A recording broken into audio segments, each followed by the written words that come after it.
Thank you very much for giving this opportunity to present some of my work. As you said, what I will be talking about is information behavior and practices for using information in enterprises, in workplaces, and to discuss this type of information behavior. What does it actually mean for our use of metadata and knowledge organization systems in business environments? And it's a topic that I have been working with for many, many years, since I was a young information specialist working around 10 years in private companies here in Denmark, and later as an academic for almost, or more actually, 30 years now, and also as a consultant. So it's a topic that is close to my heart, I must say. What I have planned is that first I'll say some very few words about sort of the context that I'm talking about, information behavior and work tasks at workplaces, and with focus on what we call enterprise search systems. Then I'll sort of sum up what we already know. I don't tell you the full story, but I have I'll point to some important findings from previous research about information behavior and how people in corporations, organizations, how they use information, and how they use the different research systems that we provide for them. Then I'll turn to findings from a recent case study I have been doing, some research, 2 projects actually I have been doing together with a Danish but international biotech company, where we have studied their information behavior, and actually also based on the findings from this study, we have supported them and evaluated them to develop some new tools to support this information behavior. So I'll of course end the talk by sort of summing up the lessons learned from these 2 projects that I will present to you. So that's the program. Enterprise search. Here I refer to Martin White, that I could imagine that most of you know. And he says that enterprise search is managed search environments. So it's something that we have planned, that these search systems and search environment, they should actually facilitate, support employees to find information that they can use as part of their daily task to solve the problems that they face, the information needs that they have during their work. But it's important for me to say that I talk about this managed search environments. And you see on the right side on the screen, now I have to leave you, you see the enterprise system that we have been working with in this research that I'll present later. It's an enterprise search system, an interface. It's based on Microsoft SharePoint, so I can imagine again that a lot of you know it. And it's an interface and software that allows a searcher to search. Here the searcher is searching for e-signing, and then the searcher can say, I want to specify to the people directory, people, to the internet, to news, to my MS, which in this company is a quality documentation system, to Luna, which is a large research archive actually dating back to around 1930. They have scanned in important documents. So it's a large research archive. Then they can specify to Conversations, which is the Microsoft social media tool, and to LNN, which is a laboratory system. Or they can choose to search all these different information sources at a time by the all button. So this is a typical enterprise search system, an interface that goes down in the different systems in an organization.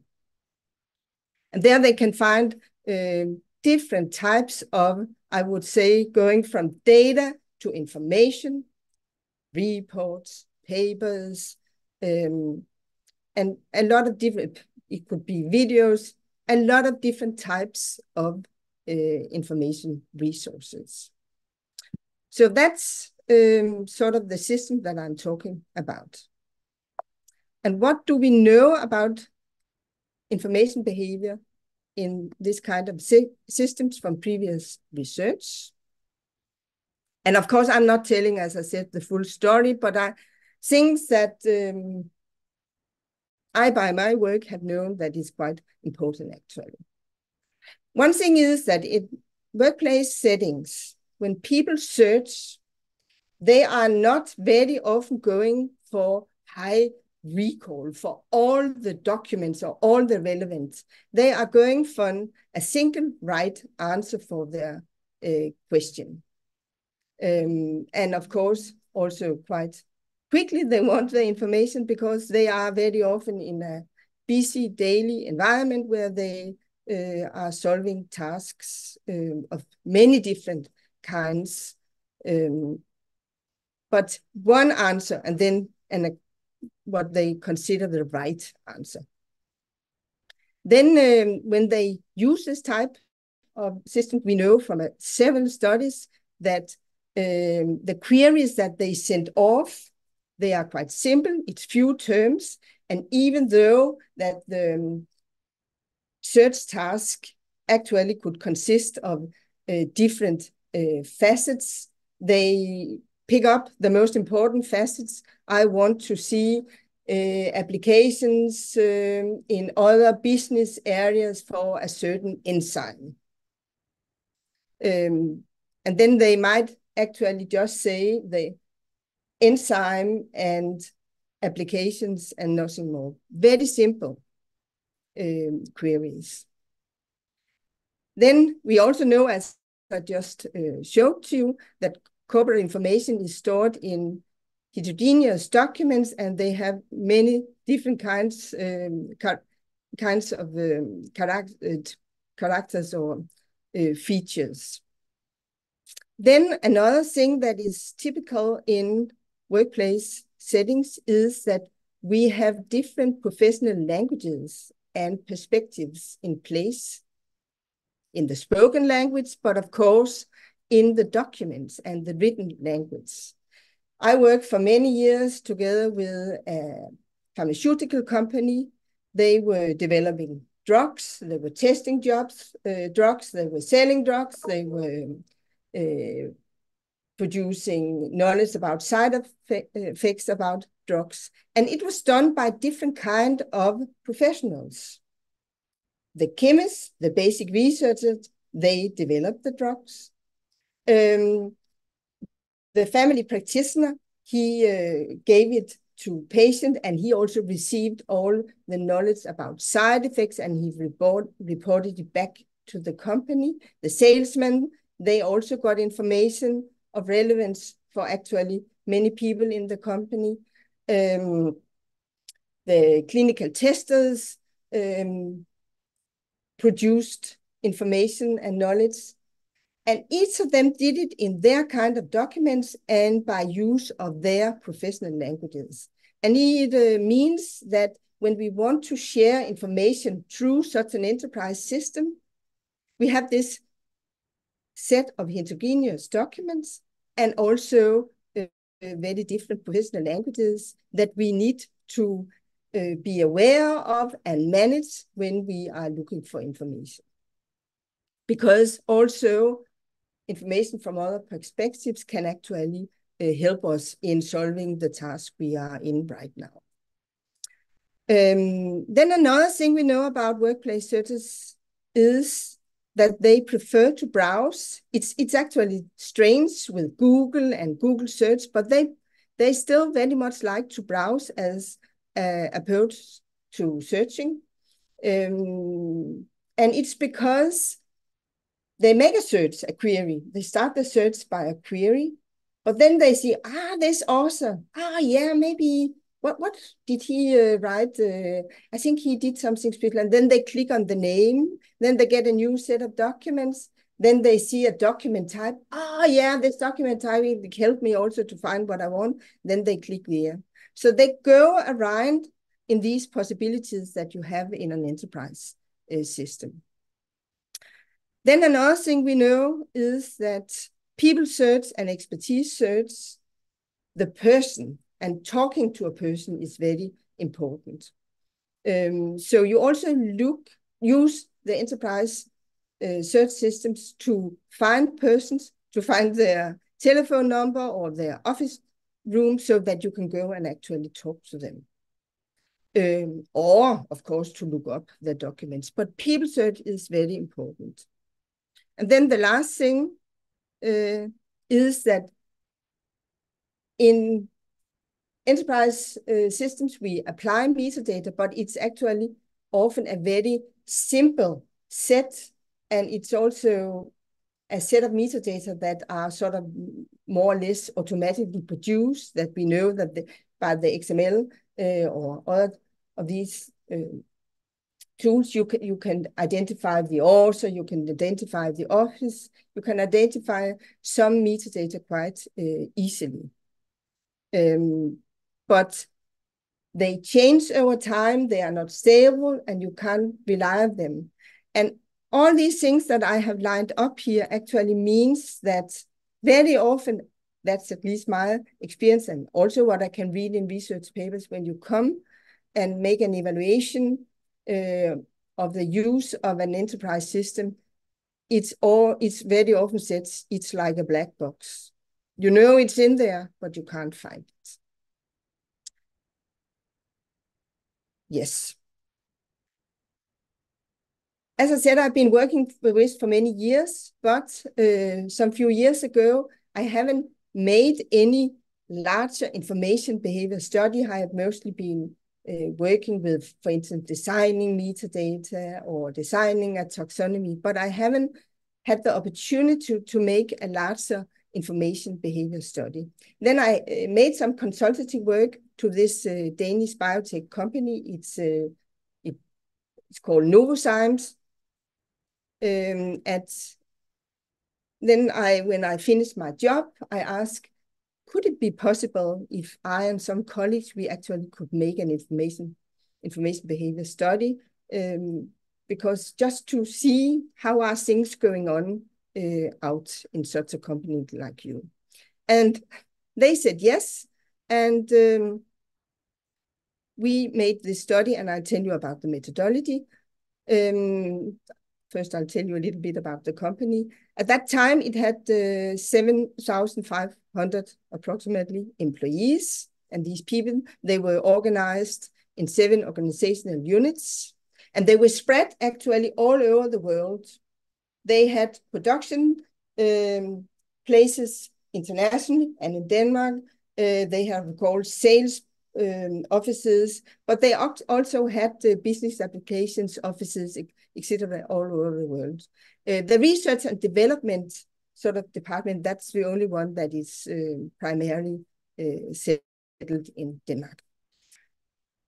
Yes, but these 7 organizational units, top management, which is 8 persons, administration, research and development, production, and 3 business application areas. So 3 business areas that are the 3 of them sort of focused on a special way of using enzymes. And I forgot to tell you that Novozymes is developing, researching, and producing enzymes for food industry, leather industry, washing industry, a lot of different industries. Okay. We decided that methodologically we would use a combination of search log analysis, questionnaire survey, and interviews. And we got a 4 months period of log from the enterprise search system.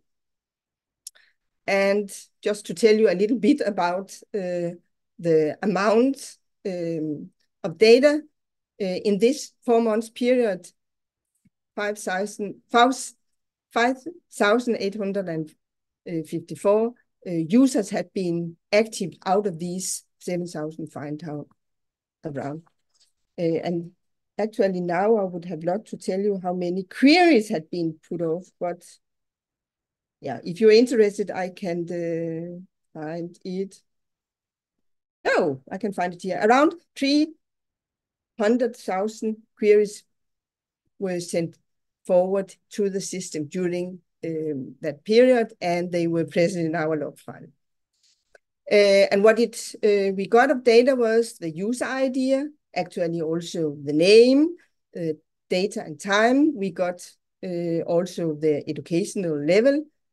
But what I'm lining up here in my slide is that in our analysis, we use the ID, data and time for the search source used of the different possibilities in the enterprise system, search queries, the terms that they had used, the searcher's organizational affiliation, and job category.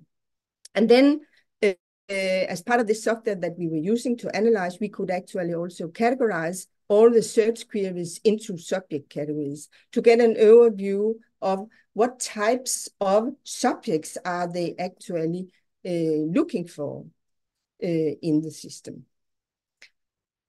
Then we also sent out a questionnaire.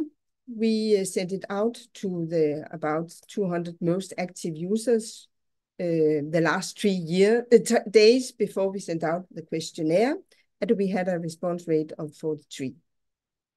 And here we had mostly closed questions about the search frequency, time spent on searches, satisfaction with the search system, the sources that they qualitatively thought that they were using, information types that they were using, how they use reformulation strategies in their search.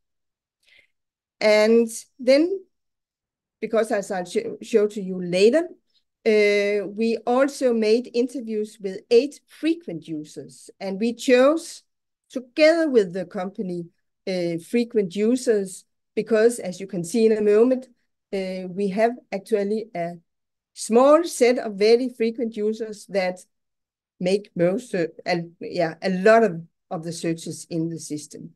So they are the super users of the system, and the company also wanted us to focus on these users because they had knowledge, they have experience, but they were also very important users for the system. Yes. Anyway, good.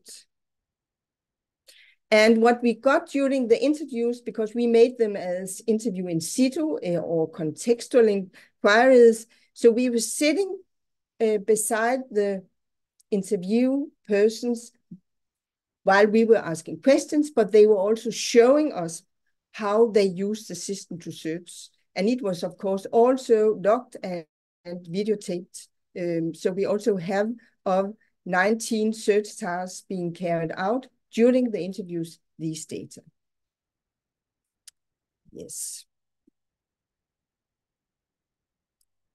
So now I'll try to present some of our findings, and at least some of the findings leading to the next project that we did together with the company. Because we got a lot of information about information behavior, and I can't tell you all in this short talk. But here you see the categorization of the queries, these around 300,000 queries that was put forward to the search engine. And as you can see, most of the queries, they had been categorized as people search. So it was queries for a person. They could have used a person name or abbreviation, so it was actually quite easy to, in that sense, to identify the type of search. What was a little bit surprising was that around 70% of the searchers from the business area and from the research and development, they also made people searches. And we know from previous research that it's very often managers and administration that are sort of making most people search. They also did it here, but the difference is small. And also we knew from a questionnaire survey that the research and development people and the business areas which are also applying enzymes, it's a development task, they had told us we are making subject searches.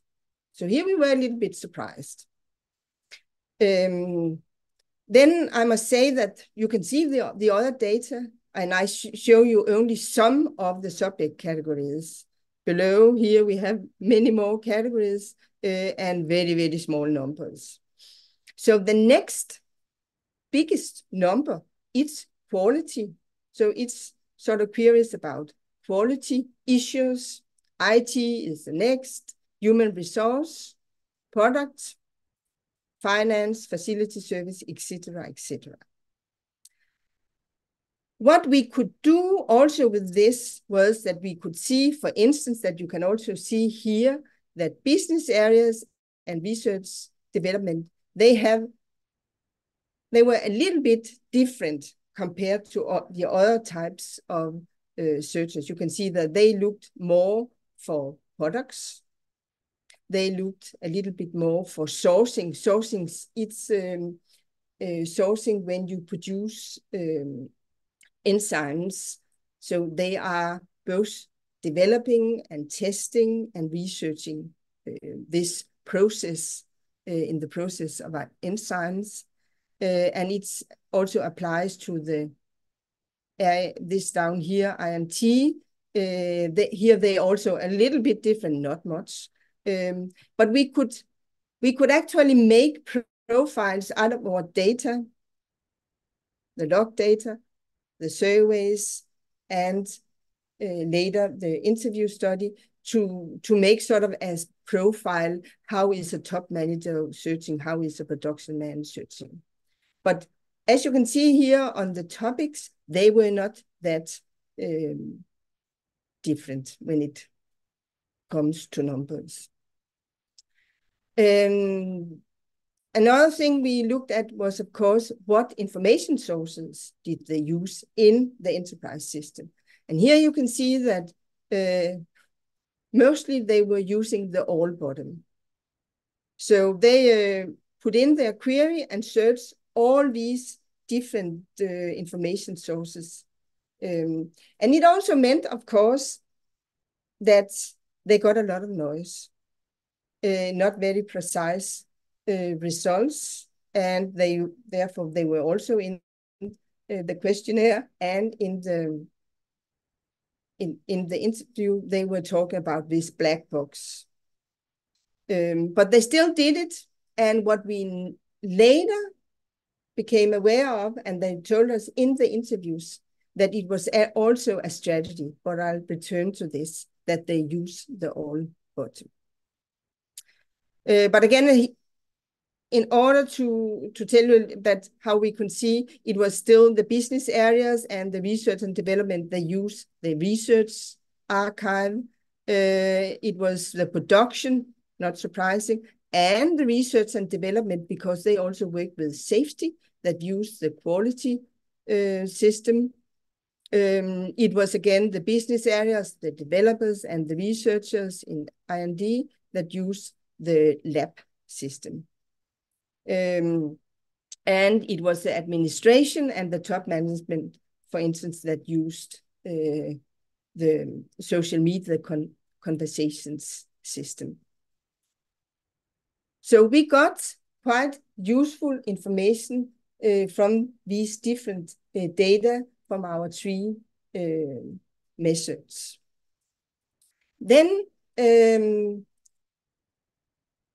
a little bit surprising, and it was actually also provoked a little bit by this, that also the research and development had this large number of people search. We made some box plot analysis, statistical analysis, to see whether we could find any patterns. And then it became clear that we could actually divide this user group of 5,000 people into a group of highly frequent people, and infrequent people. And here, it was also a little bit surprising, not least for the company themselves, that they had a group of searchers, around 500, that actually carried out about 40% of the searches in this system. So they became very aware, and as I said, we could see, or we knew who everybody was, so they could actually also pinpoint their most sort of important searches. So it was, yeah, you can see on average they made 240 searches per employee, this group, and it is as opposed to the infrequent that made 18 searches. And of course, and I can't give you all these details, but of course we could also go in and see what topics are they searching, what type of specific job title do they have. Actually, the company itself could look into their tasks in more detail that we could do, etc., etc. So it also meant that when because we had made this analysis before we decided who to interview, and therefore we focused on these very highly frequent searchers. There was another thing that was quite surprising about these people. It was that it was not only the technicians or the research and development people that were highly or frequent searchers. It was also people from administration. And here we got into the interviews a lot of the explanations and insight to and to better interpret and understand these large set of log data. And if I should tell you a little bit about the work tasks, and now I only talk about the 19 search tasks that they showed to us, these 8 searchers, during the interview. So it's not a large scale study here. But when we looked at these 19, we could divide them into, they had tasks where sort of their work task was that they were investigating, working with how to apply enzyme products. And search tasks there could be, for instance, how find new application areas for products. How can we extend our sort of the possibilities of selling and marketing and using this enzyme? Find out how the potential application area is technically carried out, and what problems characterize this area, what challenges do they find when they actually try to apply it into a new area. Of course, they have researching products and R&D tasks, and it was like, for instance, find information about a specific technology. How does it actually work? Can we develop it again? Can we apply it in other ways? Find background lab data for a specific sample, because they very much reused previous tests and lab data because they are costly to produce. So they go back in time and see, we did this kind of study some years ago, maybe 20 years ago, and then they look back in order to start from these findings and develop new research. Then they had a kind of task that we call supporting operations around a product. And it could, for instance, be find documentation for a patent dispute. It could be find a master list of quality standards around this product, find sales reports. And then, of course, they also had more administrative work tasks, find rules for pregnancy, find payment information for customer, etc. Yes. Oh, there was one thing I forgot. You could see here, I have the work task, the search, and then we also classified what kind of information they expected.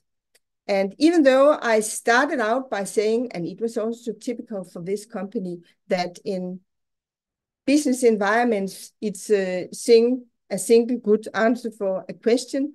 Then for most of these 19 tasks that they showed to us, they didn't have a specific kind of information or specific data or specific document in mind. They knew something would be in there, and they said to us, I know exactly when I am satisfied and I stop my searching, but I'm not looking for something I know on beforehand. And then, of course, we also had where they were looking for something specific and known on beforehand. And then if you look at how they actually use the system, whether they sent off one query and looked at the results, or whether they sent off a query and browsed around. And the fact is that they mostly made exploratory searches and they browsed around. So even though they were quite clear in their head about what they were looking for, they had this exploratory search strategy. And it had to do with this black box phenomenon, that it was so difficult to find things. But it also had to do with the fact that very often, and now I point to the historical and contextual information, very often they had to go back in time to find the information, because they were building on, they made new decisions or developments on the top of previous things they have been doing. Or you had to go back, but also to some related information. For instance, you could remember that some persons were working with enzyme in relation to a certain business area. It was a specific person you can remember. So they browsed around in the enterprise system to sort of pick. It was a kind of Marcia Bates berry picking way of searching. We decided that it was not totally the same as berry picking. We call it the tracing search strategy. They searched and browsed and crossed these sources and information types, not to berry pick, but actually to trace the right answer that they were looking for. And they used metadata when possible, and they had metadata that they could use. And as I said, they also use people search very much. So when we sat there at the interviews, we could hear from their stories that the classical way they search for people in order to call this person that they can remember that 5 years ago did something. So they made a people search to find contact information and call this person. Or they made a people search in order to find his documents and read them. Or they made a people search to find expertise. This, of course, is to contact this person, but not only, it could also be for not only to get the contact information, but actually to get very much the expertise knowledge from this person. And when we talked with them about it, it was both professional knowledge that they wanted, knowledge about enzymes, technologies, products, application areas. It was knowledge about more organizational issues, about previous projects, previous lab analysis, and previous research groups that they maybe could look for in this tracing searching strategy that they used. And here we could also identify sort of some new reasons why to look for a person. People search, it was what we call a shortcut. They wanted to find a person that could help them to identify another person that could tell them about a certain topic. So it was one of these shortcuts in the tracing strategy. And then they had another strategy, we call it a stepping stone, because they actually also looked for persons to talk to them and search them because they wanted help from them, not only to identify a person, but actually to discuss with them how they can find their way in their tracing strategy in the enterprise system, to get ideas how to browse around. Yes. So it was sort of what we learned about people search. So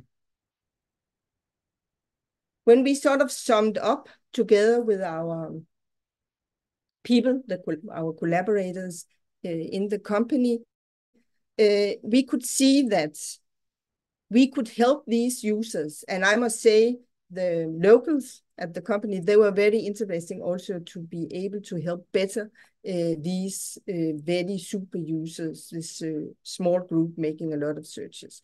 Because on the right side here, you can't see all the existing metadata, but you can see what they normally put on many of these information types that they have in the enterprise system is a number, ID, author, department, where the document was produced, when it was produced, what kind of document type it was, external authors, that it's actually sort of registered in the research archive and it's written in Great Britain English. They had other metadata and actually also the metadata that were assigned in the system, the enterprise. They differed, of course, across the sources, and they also differed across time. So when we interviewed them, they could tell us stories, frustration about that. Some years ago, we could use these metadata. Then they stopped assigning these kind of metadata. So it was also one of the explanations for this tracing strategy, because they couldn't rely on the metadata.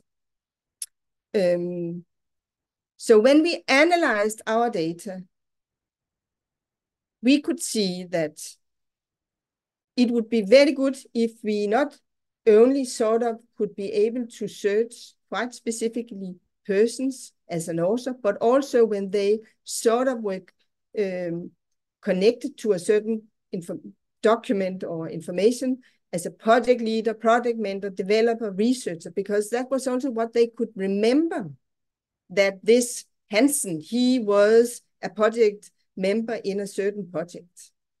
So it was information that they needed in the tracing information strategy.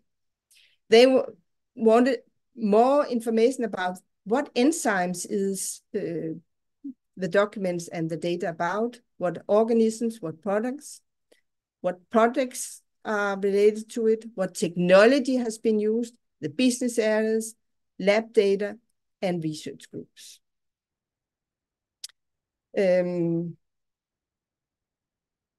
So the company decided that they wanted to see whether they could assign this kind of metadata to the documents by machine learning.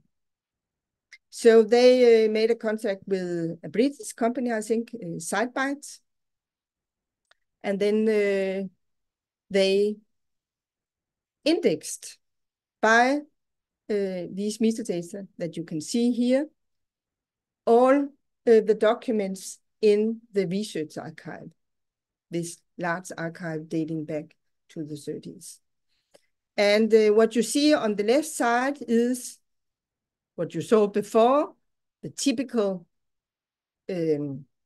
description of a retrieved document with the typical old metadata, and then had been assigned by this SiteBytes machine learning algorithm new metadata. And you can see assigned to this document is 4 companies that of course appear or are related to this document, 54 organisms, 1 quality documentation, one pattern, one product. And Sequoia, it's a way how they relate different tests. It's very difficult to explain. So, but it's also an important part of this contextual information that they need. So they, as I said, re-indexed all the documents, and these type of metadata was assigned. What is very special about the metadata is that they, of course, have been indexed because they are related to this document. But when I click on one of these assigned metadata, I don't go to other documents about it. No, I go to information, contextual, historical information about, for instance, one of these organisms or this patent or etc. So when I click on companies, I actually go to a database on the Salesforce database somewhere else in the company, not part of the enterprise system. When I click on ELN numbers that could also appear as metadata, I go to the lab system. When I click on enzymes, I go to an IC nomenclature, an external classification system. When I go to MS, I actually go down in that source to that specific number, of course. I won't go through all of them, but I hope you see the point that when you click on these metadata, you get information in order that, of course, provide you with contextual and also sometimes historical information that they very much need in this information retrieval. We tested this assignment of metadata with a group of 10 searchers, again, in contextual inquiry interviews where we had them use the LUNA database with its machine learning metadata. And what we found out was that it provided this needed and important contextual and historical information. So in that sense, it was a success. It was most relevant for search tasks related to research and development. What they also was very happy about was that it increased the visibility of other information sources in the enterprise system and actually also external databases and other types of databases in the enterprise. And in that way, it actually also made shortcuts to relevant background information in other databases. So far, so good. They were happy about it. The explainability, the nature and use of these data was not totally obvious. It cost something to get to know how to use them. It actually also, you need as a searcher background knowledge also to understand what you what is shown to you, what you dig into. And then in general, they actually had mistrust to machine learning assigned metadata. So for instance, if you look down here, what did we learn about using this SiteBite algorithm that was based on taxonomies?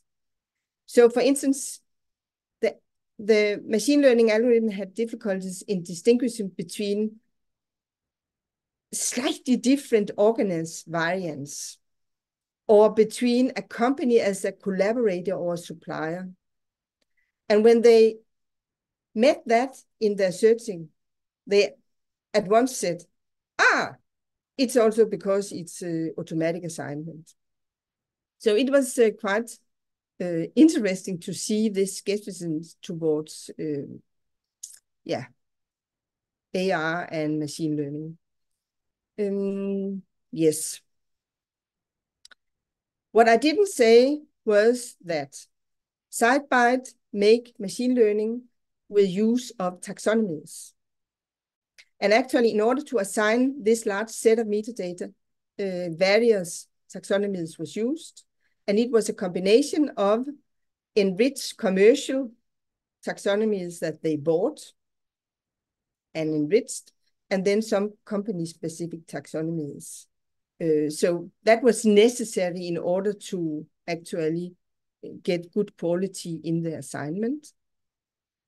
Oops. So it was also a big work to get it going, but as I said, they were satisfied with it. Then it was,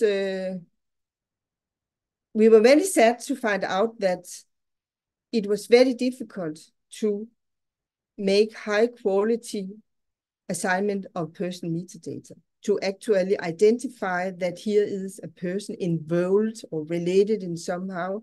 And it was totally impossible to have the algorithm to find out sort of the role, whether he was a team member or project leader or researcher or whatever he was. And it's something that they, because it's so important and so many searches are based on this, that it's something that they want to follow up and use, see whether they can find a solution for it. I'm actually having a meeting with them next week, where maybe anyway, I'm anxious to hear what's going on. We haven't been in contact with them for half a year now, because they merged together with another big Danish company, and they have been very occupied about this process. Yes, I took away my slides, and now I would like to know whether I have any questions.